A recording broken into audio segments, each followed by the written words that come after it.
Goeiemôre, Dok Matt wat praat. Ag, dit is vir my skokkend as ek die TV aanskakel of nuusberigte kyk en ek hoor oorlog, hoor dood. Ek hoor soveel hommeltuie is nou weer gelanseer en soveel mense, honderde mense is nou weer dood.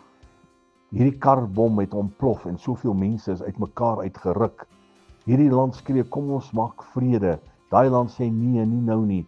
En die een land is teen die ander land, die een na die ander is hulle aan mekaar besig en daar word vrede geroep.